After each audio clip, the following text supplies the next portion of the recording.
All right. Well, thanks for joining. If you're able to stop by today, lunch hour, or whatever you're doing, we're going to do a little bit of a special edition today. And I have, by the way, my name is Brian Bowman, Solution Architect from North America for Megaport. I have some of my counterparts on the line with me, Mike and Lauren. And so Mike is one of the solution architects. He's out in Colorado. And he is going to be helping me out today from a financial services aspect. He has several customers that are in financial services, and he's going to be checking out the Q&A. So feel free to drop a question in there if you have a question about the topic today. And then I also have Lauren Woodford on. And Lauren is one of our customer success managers, and she also supports many of our financial services customers. And so she's going to be helping out today. So thanks for joining me, guys. And feel free to say hi real quick before we get started. Lauren and Mike. Hello, everybody. As Brian mentioned, I am a solutions architect. I'm based in Denver and looking forward to our session today. Thanks. Lauren? Hey, everyone. Thanks so much for taking the time to join us. We've got a great session from Brian here. Lots of smart people on the call, and so I appreciate you guys taking the time. Cool. Thanks, guys. All right. Well, let's get started. Now, just so you know, if you've never been to Megaport Live Tech Drop-In, typically this is going to be very kind of free form, not a lot of slides. I apologize. I bring in a few slides to the table today. We have a special topic about financial services. So we are going to go through a few slides, but I promise we're gonna save time to do a demo at the end. Generally short, so usually 30 minutes or less. We're going to get in and out of here pretty quick. And so this will go pretty quick. We'll do maybe 15 minutes of slides. We'll do a demo, and then we'll save a little bit of time at the end to cover any questions you guys have. All right, well, let's get started. Today, we're focused on financial services. And kind of before I get into that, I want to do just a real high level, Megaport at 10,000 foot view. We are a growing company. Every time I present this slide, the numbers keep picking up. And so I think in the past 6 months, we've added 3 countries, I believe, and to this list. So we're at 26 now. We're approaching that 1,000 mark for data centers. So over 900 data centers today.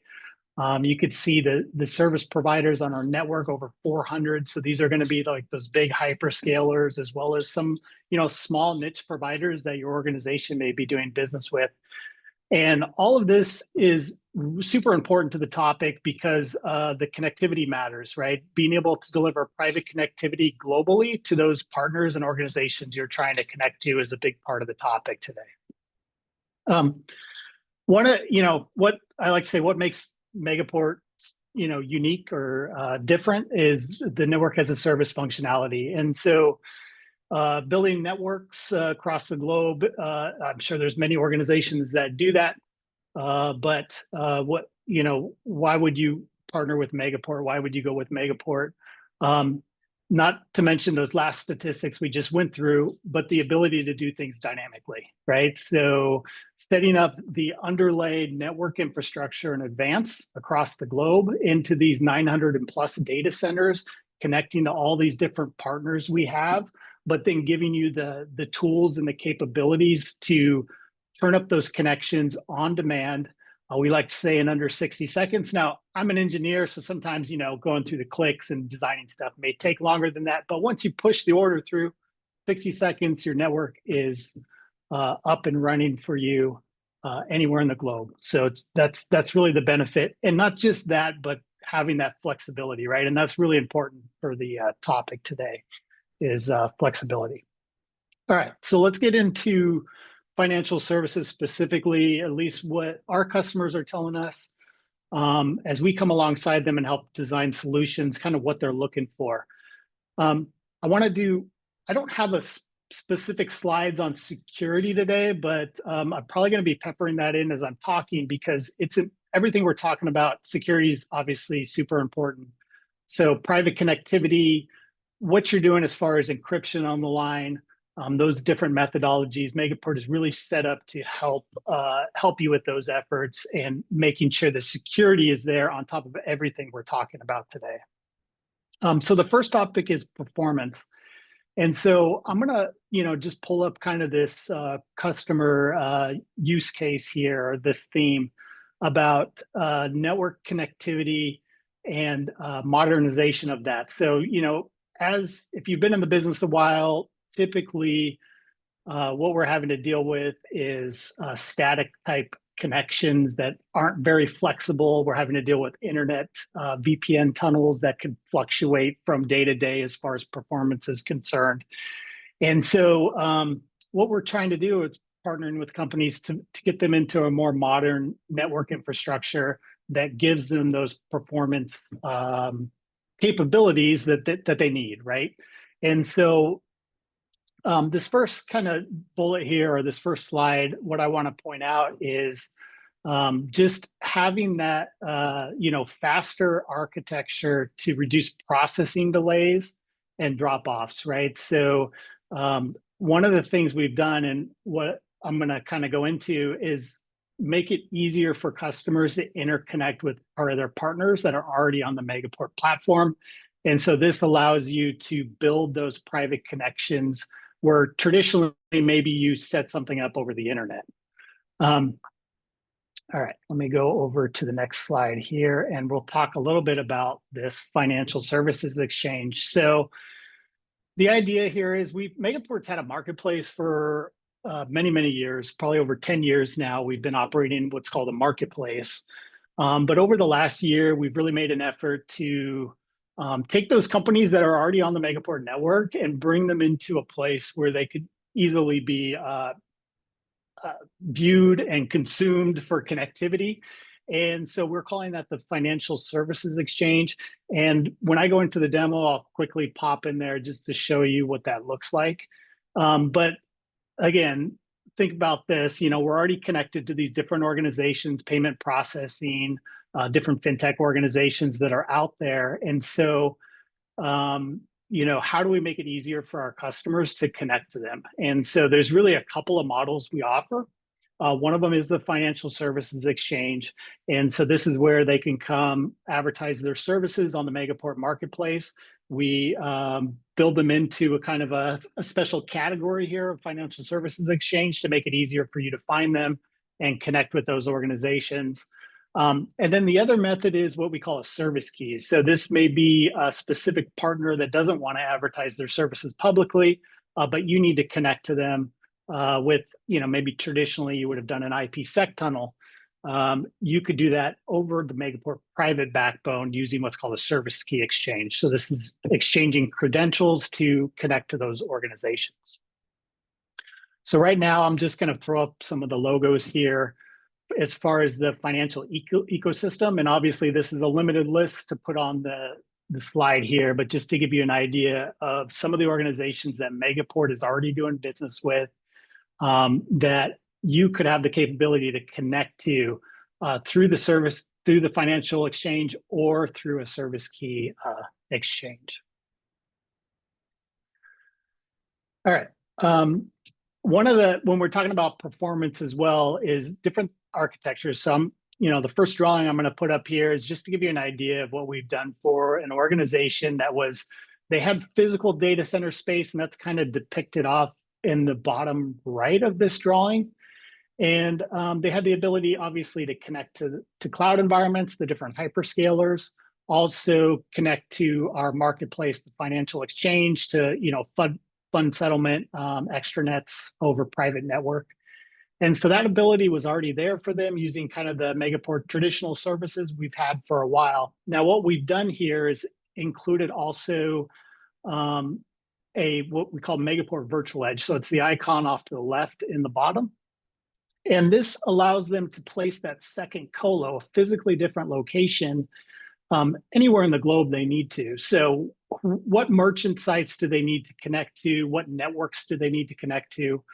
And are they local to their data center, or would it be better placed in a different region in the globe, maybe a West Coast presence, something like that? So this is like a virtual POP that they can have, right? A virtual colo. that they could connect to, and maybe an existing MPLS network, maybe a VPN tunnel over the internet, but keeping that local. And then also up to, as we go up to the cloud, we can then still leverage those private connections to those partner locations, as well as the hyperscalers that they need to connect to. All right.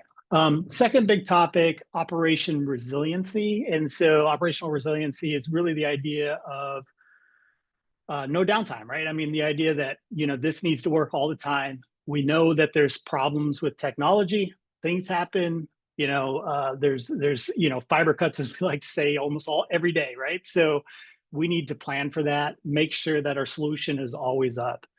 And so the first kind of theme here that we're looking at in operation resiliency, there's a couple of logos at the bottom, ICE and Optavia. The big thing here is, obviously always having access to the solution, having a self-healing, solution that's predictable. So we know what the primary use case is, how things operate normally, but in failure, we also know how that operates, right? So there's, procedures put in place that we can test the failover. We know what it's going to do, and really designing a fault-tolerant solution for your organization. I want to read this customer story, not the whole thing, but specifically the quote the customer gave us, just to give you an idea of what Megaport can do for you. So off to the right here, you could see this customer quote from ICE, the head of global networks. He says that ICE has stringent requirements for security, resiliency, and performance for our customers. Any provider we work with must meet our high standards, as well as provide our global customers with speed, choice, and coverage. Megaport SDN is a private network purpose-built for capital markets. And so this is, it's really a testament of, where we fit in nice in the market is not just, payment processing, not just, connectivity to those partners, but even, in ICE's case, we're looking at market data, low latency requirements, uptime ability, the operation resiliency that we're talking about. All right, so just, we'll go right into the drawings. I had a couple of drawings, and then we're going to be off to the demo.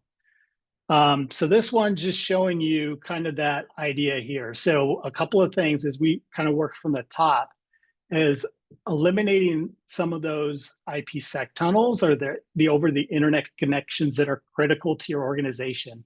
Doesn't mean there's not a place for them. Obviously there could be, but you really have to analyze, if I'm building IPsec tunnels to the cloud providers or to my partners, are these connections critical from a stability standpoint, from performance standpoint?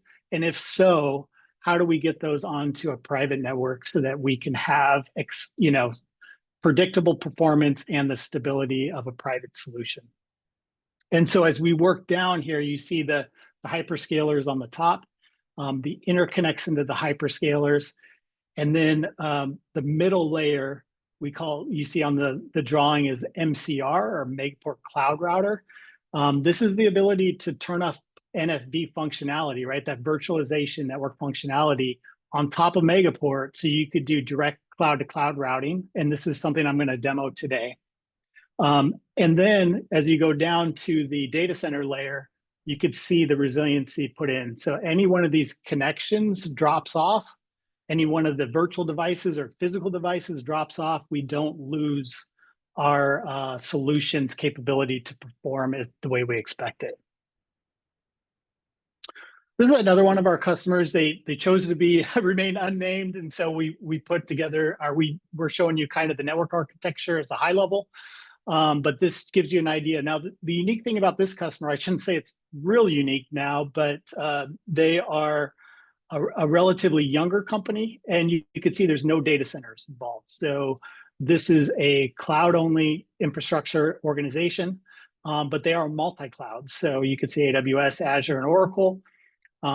Currently single region, but expanding to dual region. So this is where Megaport can help build that virtual network layer that's extracted from the cloud, right? So you want it outside the cloud so you can remain cloud neutral, have that flexibility with the different cloud providers, but give you the control and performance you expect out of a private network to move those workloads between environments, but also do your backup between regions, in this case, region 1 on the left to region 2 on the right.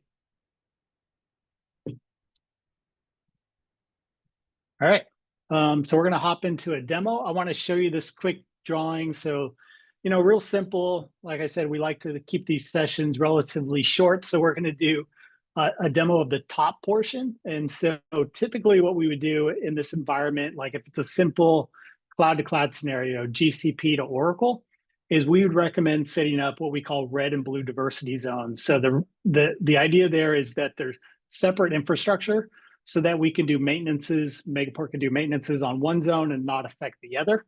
It also ensures if there's an outage in one zone, it doesn't affect the other. So this type of organization, simple setup, 2 cloud environments, no data centers. They just have workloads in these environments, and they need to set up a hybrid, like a backbone connection to share data. And so we would typically set up the red zone and the blue zone to be in parallel. For the demo purposes, we're just going to set up the top one here. All right, so let me exit here, and I'm going to go over to the Megaport portal. And this is the landing page, the dashboard. And you could see from here, all of our global presences where we are. You could actually provision services right from this map. I prefer kind of the list view, which is under services. I've done a filter to, this is our demo account, so we have hundreds of services here. So I've done a filter to just limit what we're going to be doing, setting up today. And I wanted to drop in here to the marketplace real quick before we get started and just show you kind of the ecosystem view. So you can see the different ecosystems we offer, kind of a visibility into. So if we look at financial services exchange, we could see the organizations that are advertising private connectivity into their solution that you could spin up right away. You can see some of the other ones here as well, like the AI exchange and the voice and video exchange. You can go check that out at your convenience. If you're not a Megaport customer today, it's super simple. You can log into megaport.com, go to the portal, and create an account. It doesn't cost you anything, and you can kind of hop in here and look at these services. All right. So we'll go ahead and set up this network. And what I'm going to do is just kind of start here from the cloud router perspective. So I'm going to create that cloud router. And you can see what we call these are access components on the top here. The port would sit in the data center. So if you had a physical port in the data center, or you're connecting to like an MPLS provider with a physical connection, you could do that with a port. That's your physical handoff. These are both NFV functions. So Cloud Router is a Megaport branded router. Okay, so if you need a quick, what I mean by quick is quick setup and also quick throughput. We offer up to 100 gig on the Cloud Router. You could use a Megaport Cloud Router. The Megaport Virtual Edge is NFV functionality, but it's a bring your own license model. So if you want to deploy like a Palo Alto firewall, FortiGate firewall, Cisco router, something like that, you would deploy Megaport Virtual Edge. All right, so I'm going to start out with deploying a router at Core Site, Virginia. I'm going to put this in the red zone specifically. If you remember the color coordination, I'm going to specify the diversity zone for this deployment. And you could see my drop down here. I could choose the router throughput I want to deploy. For the demo purposes, I'm just going to go ahead and pick a 10 gig router. One thing you'll notice at the top, I'm not going to go into it in a lot of detail today because of the time we have, but you can establish different things in here. So if you wanted to set up prefix filter list to limit the advertisements, right, the BGP advertisements to your different cloud providers or data centers, you could set up those filter lists and apply them to the interface. You can also run packet filters on here for additional security. So you could do that right from the cloud router.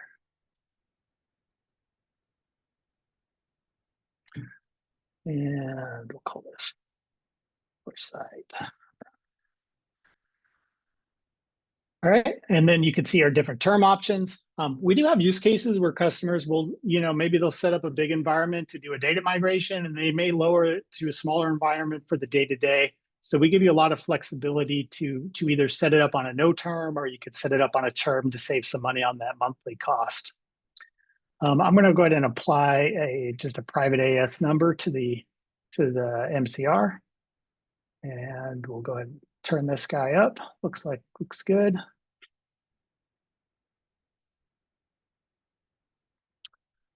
All right, it's in my shopping cart here on the left. Usually what I'll do is I'll go ahead and build out the solution and then just push the order all at once.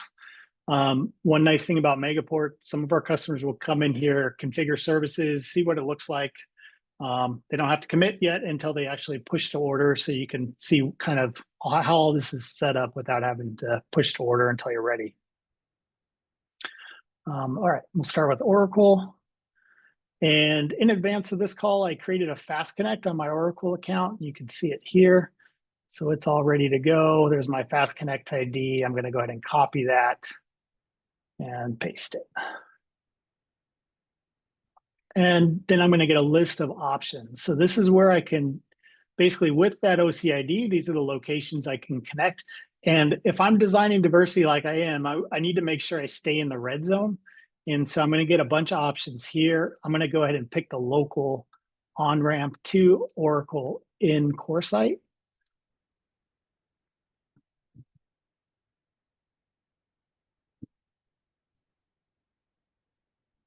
And assign a rate limit, and we'll just do 100 meg for this. You notice the max speed here is 1 gig. When I created that Fast Connect, I did apply a 1 gig rate limit to the Fast Connect. If I apply a higher rate limit, that'll come into the portal here. Basically, we're pulling that data from Oracle via the OCID information. Put that on a 12-month term as well. Hit next. Now I can configure this interface. And with Oracle specifically, it's when you're setting up the Fast Connect ID, you're going to populate that information as you build that out. So I'm just going to copy that information over to the cloud router. And we'll add a BGP peer, my local interface, and my remote is .1. And then you can see Oracle peer AS number right here.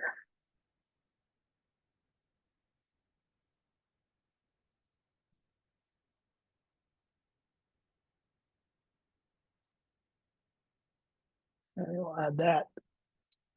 And that looks good. Okay. So we got our Oracle interface up or configured, and then I'll do one more interface, and this time we'll connect to Google. Same thing here. I created the pairing key in advance. So this is a partner interconnect pairing key. And so this already connects to my cloud router in Google. I can paste this in. And again, I'll get the similar options I had with the Oracle. So I can decide where do I want to connect. In this case, now you'll notice I'm in the red zone here with my MCR. I have a couple of blue zone options, but I'm actually going to pick a red zone option to keep it in the same diversity zone.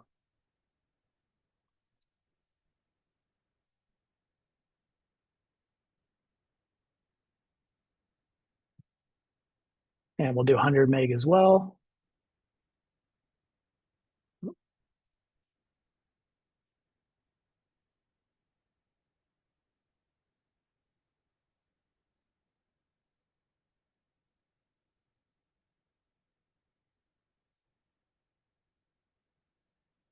Now you'll notice with Google, I didn't have to put in any IP information. We actually have an API integration with Google to basically auto-assign the WAN IPs and set up the BGP interface. So no need to manually populate those details. We'll go ahead and review order here. And it'll validate the configuration. Sometimes I'll typo the IP address or something like that. It'll actually catch it in this validation. So it's kind of a nice little tool here. And this will be deployed. Now, like I said, it takes about a minute to deploy. So it's gonna, spin up these connections. We're about 5 minutes out from the end of the webinar and maybe a good time. I don't know, Mike, was there any questions that came in the queue? It was about support for MaxSec, which I answered, but perhaps you could touch on it as well. Yeah, that's great. Good question. So think about so there's obviously some different encryption methodologies. We actually work with some partners that do some high-speed encryption kind of stuff. So there's different ways to do it. Layer 3 encryption like IPsec, totally transparent to us. You could actually run tunnels through the MCR if you wanted to from end to end. When we're talking about MaxSec, this is going to be the encryption is actually done, the entire frame is encrypted, right? So the frame, including the VLAN ID and all of that. So it is supported on top of Megaport's network, but what you have to keep in mind is if you do let's say, a data center to cloud provider connection, you'll have to dedicate those ports to that connection because the VLAN is encrypted. And so we can't, steer traffic different directions by doing a multi-use port or multi-VLAN port. So we do have customers using MaxSec on the Megaport network.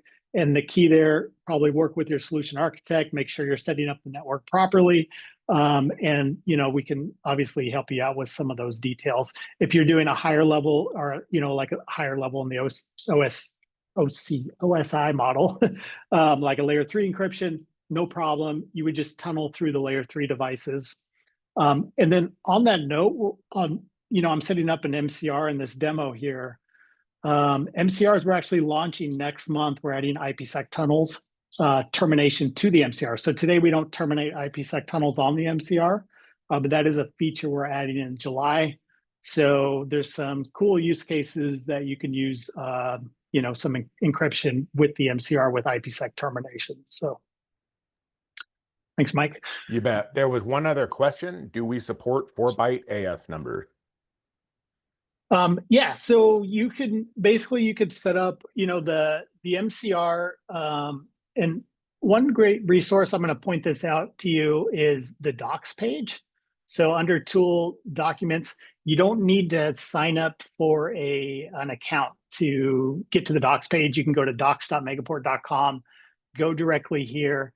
A lot of those details, if you wanted to know more about the MCR, you can click on the MCR and get a lot of overview here. But yes, to answer your question, we do. You could put a public AS number that you own. You could use a Megaport. We auto assign an AS number. You could use a private AS number. So there's a lot of flexibility to kind of deploy that how you want to do it. Okay, cool. So let's go in here. We're about 2 minutes out, and I promise we're going to get there. So there you go. So yeah, provisioning. So we're waiting on Oracle to complete here, but you see it switched over to provisioning status, which is good news. And then with GCP, if I can click back here, click this guy. Let's see what we got. Services down. So these are, you could see though, the IP addresses are being assigned on the device. So the provisioning is going on in the background. Just waiting on these connections to turn up. The MCR itself is up and running. So we're just waiting those cloud connections. And if I go into the actual interface here, we'll see some of the log data and we can kind of, okay, so yeah, so we're starting to come up. So there's some, back and forth with the cloud provider. It actually came up briefly and went back down, but it'll probably come back up as Oracle recognizes that. And then with GCP, no data yet, so not up yet. One other thing I like to point out, which is a really cool tool, is this looking glass that's in here. And this will give you the route table. So as these peers turn up, these route table, it's going to start advertising the routes, the connected devices on the DRG or the connected devices on the cloud router in GCP. And you're going to start learning routes via BGP. And look, so we're already learning a route from GCP here. So these connections are coming up, even though, it's not fully reporting in the portal yet. We're learning this BGP route from GCP right now. Yeah, cool. We're right there at the bottom of the hour. Thanks again for joining. We took the whole 30 minutes today, so I appreciate you hanging out with us. And we'll talk to you guys next time. Thank you.